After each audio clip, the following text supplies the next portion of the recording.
Dear learners, আসসালামু আলাইকুম। আজ 11 নম্বর সেক্টর নিয়ে আলোচনা করব। বাঙালি মেয়েরা সাধারণত 12 হাতা শাড়ি পরে, কিন্তু আজকে আমি 11 হাতা শাড়ি পরা নিয়ে আলোচনা করব। 11 হাতা মানে 11 নম্বর সেক্টর। হা মানে হামিদুল্লাহ, তা মানে তাহের, যে মানে জেএসটিএম, যে মানে হচ্ছে যে জামালপুর জেলা, এসতে হচ্ছে শেরপুর জেলা, টিতে হচ্ছে টাঙ্গাইল জেলা, এমতে হচ্ছে ময়মনসিংহ জেলা। তো আশা করি এটা সংক্ষিপ্ত আকারে বুঝতে পেরেছেন। তো এখন আমি বিস্তারিত আলোচনা করব ইনশাল্লাহ। আমরা মনে রাখবো সেক্টর যখন বলবে যে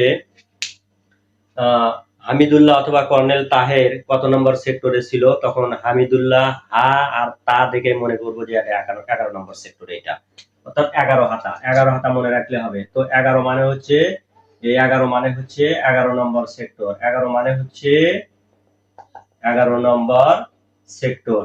আর হা হচ্ছে হা মেজর হামিদুল্লাহ, মেজর হামিদুল্লাহ অনেক নাম আছে, এই জন্য আমি এটা নিয়েছি, হা নিয়েছি শুধু, অর্থাৎ হামিদুল্লাহ প্রথম যে বর্ণটা আছে সেটা নিয়েছি, মেজর হামিদুল্লাহ। অথবা লেফটেন্যান্ট কর্নেল মেজর হামিদুল্লাহ বলতে পারি, লেফটেন্যান্ট কর্নেল এম হামিদুল্লাহ। অথবা তাহের, মেজর আবু তাহের, মেজর আবু তাহের, তাহেরের তা নিয়েছি, হামিদুল্লাহ হা নিয়েছি, এই হচ্ছে হাতা। 11 নম্বর সেক্টর, হাতা। এই আমরা 11 হাতা মনে রাখলে আমাদের সেক্টর কমান্ডারের নাম মনে থাকবে। তো যদি প্রশ্ন করে যে 11 নম্বর সেক্টরে কোন কোন সেক্টর কমান্ডারের দায়িত্বে ছিলেন বা যুদ্ধ পরিচালনা করেছিলেন, আমরা তখন বলবো মেজর হামিদুল্লাহ, মেজর আবু তাহের। এবং এই সেক্টরটা 11 নম্বর সেক্টরটা কোন অঞ্চলের অন্তর্ভুক্ত ছিল?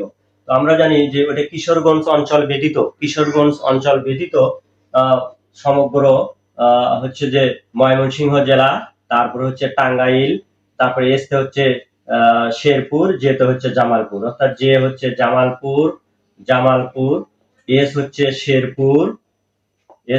শেরপুর, টিতে হচ্ছে টাঙ্গাইল, সমগ্র টাঙ্গাইল জেলা, তারপরে হচ্ছে এমতে হচ্ছে কিশোরগঞ্জ ব্যতীত ময়মনসিংহ অঞ্চল, এমতে হচ্ছে কি কিশোরগঞ্জ ব্যতীত ময়মনসিংহ অঞ্চল, এমতে হচ্ছে ময়মনসিংহ অঞ্চল। এই 4টি অঞ্চলে এই সেক্টর কমান্ডার হামিদুল্লাহ এবং কর্নেল তাহের যুদ্ধ পরিচালনা করেন।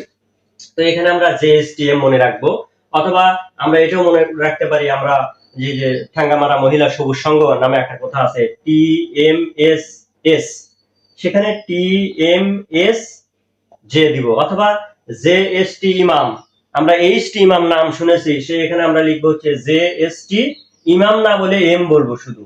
আবার বলতেছি, আই রিপিট, জেএসটি ইমাম না বলে আমরা কি বলবো? এম বলবো, এম। তার মানে হচ্ছে কি জামালপুর জেলা, শেরপুর জেলা, টাঙ্গাইল জেলা, টিতে টাঙ্গাইল, এমতে হচ্ছে ময়মনসিংহ জেলা, তবে কিশোরগঞ্জ অঞ্চলটা বাদ থাকবে। তো আশা করি বুঝতে পেরেছেন। ধন্যবাদ সবাইকে।